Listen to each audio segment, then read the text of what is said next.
Given the increasing diversity of America's populations, the dangers of sectarianism are greater than ever. Whatever we once were, we are no longer a Christian nation, at least not just. We are also a Jewish nation, a Muslim nation, and a Buddhist nation, and a Hindu nation, and a nation of non-believers. And even if we did have only Christians in our midst, if we expelled every non-Christian from the United States of America, whose Christianity would we teach in the schools? Would it be James Dobson's or Al Sharpton's?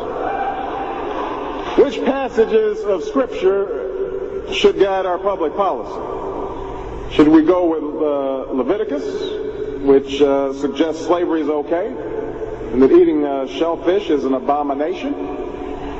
Or we could go with Deuteronomy, which suggests stoning your child if he strays from the faith.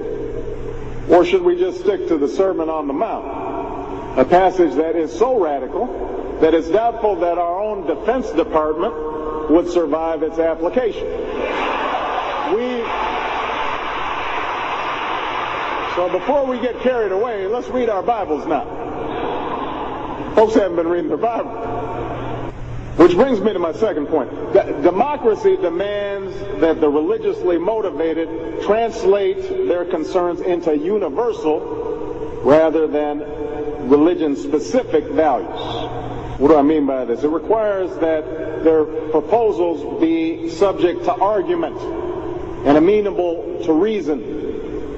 Now, I may be opposed to abortion for religious reasons, to take one example, but if I seek to pass a law banning the practice, I can't simply point to the teachings of my church or evoke God's will. I have to explain why abortion violates some principle that is accessible to people of all faiths, including those with no faith at all. Now, this is going to be difficult for some who believe in the inerrancy of the Bible, as many evangelicals do. But in a pluralistic society, we have no choice.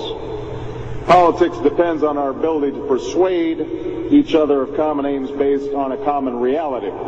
It involves compromise, the art of what's possible. And at some fundamental level, religion doesn't allow for compromise. It's the art of the impossible. If God's spoken, then followers are expected to live up to God's edicts, regardless of the consequences.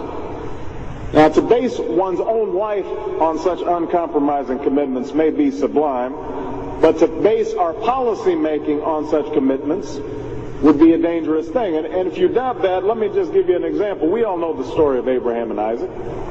Abraham's ordered by God to offer up his only son.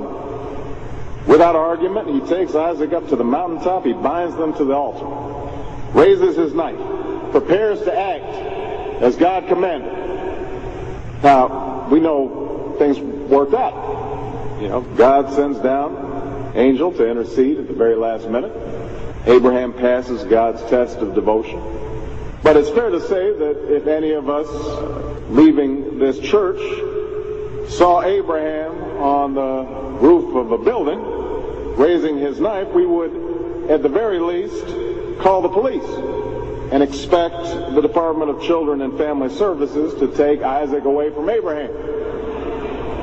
We would do so because we don't hear what Abraham hears. We don't see what Abraham sees.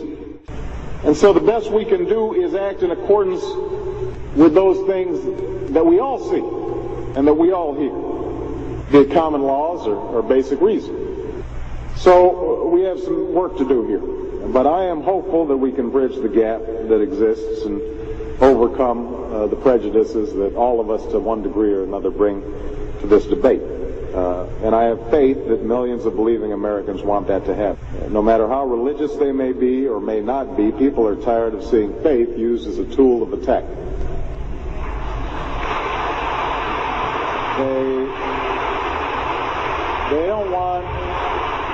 They don't want faith used to belittle or to divide, because in the end, that's not how they think about faith in their own lives.